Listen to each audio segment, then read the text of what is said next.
Olá pessoal, tudo jóia? Vim hoje aqui comentar com vocês o tema 506 do Supremo Tribunal Federal.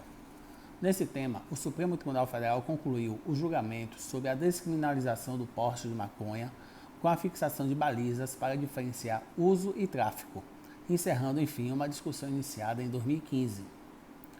A Corte já havia decidido pela descriminalização, mas faltava definir uma série de temas, o principal deles envolvendo a quantidade que diferencia usuário e traficante, que ficou fixada em 40 gramas ou 6 pés de maconha. A quantidade é o meio termo entre a proposta do ministro Alexandre de Moraes, 60 gramas, e a do ministro Cristiano Zanin, 25 gramas. Outros elementos, no entanto, serão levados em consideração. Uma pessoa apreendida com menos de 40 gramas, por exemplo, pode ser enquadrada como traficante se houver provas de venda de droga, como a presença de balanças de precisão e anotações sobre a comercialização de entorpecente. Ou seja, a quantidade é um critério relativo e não absoluto. Ele servirá para que a pessoa flagrada com até 40 gramas seja presumida como usuária se não houver provas de tráfico. O mesmo vale para o contrário. Segundo a tese fixada pelo Supremo, a apreensão de quantidades superiores a 40 gramas não impede que o juiz conclua pela atipicidade da conduta caso entenda que se trata de um usuário. Eis a tese de repercussão geral fixada pelo Supremo. 1. Não comete infração penal quem adquirir, guardar, tiver em depósito, transportar ou trouxer consigo, para consumo pessoal, a substância cannabis sativa, sem prejuízo do reconhecimento da ilicitude extrapenal da conduta, com a apreensão da droga e aplicação de sanções de advertência sobre os efeitos dela, artigo 21, inciso 1, e medida educativa de comparecimento a programa ou curso educativo, artigo 28, inciso 3. 2. As sanções estabelecidas nos incisos 1 e 3 do artigo 28 da Lei 11.343 de 2006 serão aplicadas pelo juiz em procedimento de natureza não penal, sem nenhuma repercussão criminal para a conduta. 3. Em se tratando de posse de cannabis para consumo pessoal, a autoridade policial apreenderá a substância e notificará o autor do fato para comparecer em juízo, sendo vedada a lavratura de auto de prisão em flagrante ou de termo circunstanciado. 4. Nos termos do parágrafo 2º do artigo 28 da Lei 11.343 de 2006, será presumido usuário quem, para uso próprio, adquirir, guardar, tiver em depósito, transportar ou trouxer consigo, até 40 gramas de cannabis sativa ou 6 plantas fêmeas, até que o Congresso Nacional venha a legislar a respeito. 5. A presunção do item anterior é relativa, não estando a autoridade policial e seus agentes impedidos de realizar a prisão em flagrante por tráfico de drogas, mesmo para quantidades inferiores ao limite acima estabelecido, quando presentes elementos indicativos do intuito de mercancia, como a forma de acondicionamento da droga, as circunstâncias da apreensão, a variedade de substâncias apreendidas, a apreensão simultânea de instrumentos como balança, registros de operações comerciais e aparelho celular contendo contatos de usuários ou traficantes.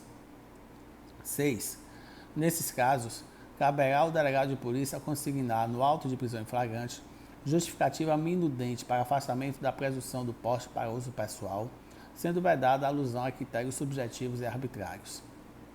7. Na hipótese de prisão por quantidades inferiores à fixada no item 4, deverá o juiz, ao receber o auto de prisão em flagrante, avaliar as razões invocadas para afastamento da presunção de porte para uso próprio. 8.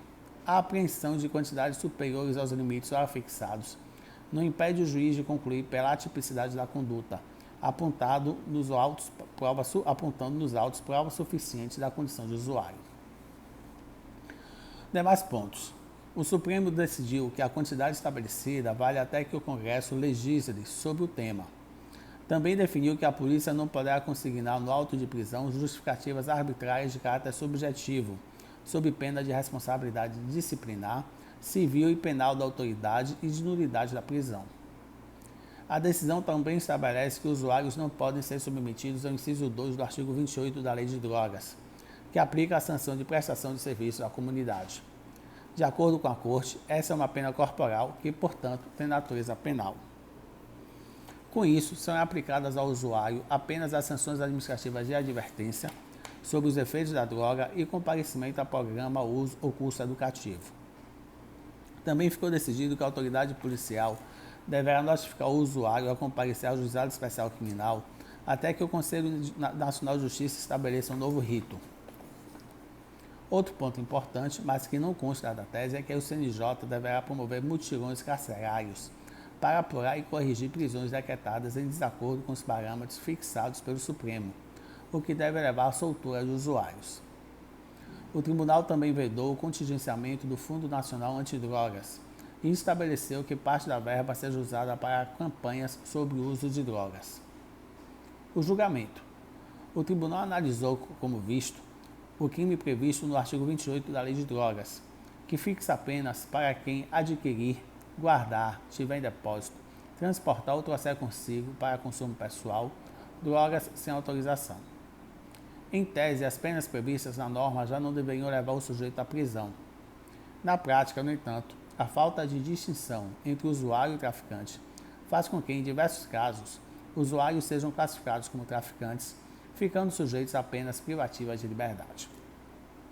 Pois bem, pessoal, esse é o breve resumo que eu fiz para vocês sobre o tema 506 do Supremo Tribunal Federal. Espero que vocês tenham gostado. Se gostaram, dê um like. Continue inscritos aqui no canal do YouTube e me sigam lá no meu Instagram, @JoãoPauloPiroto. Um forte abraço e até a próxima.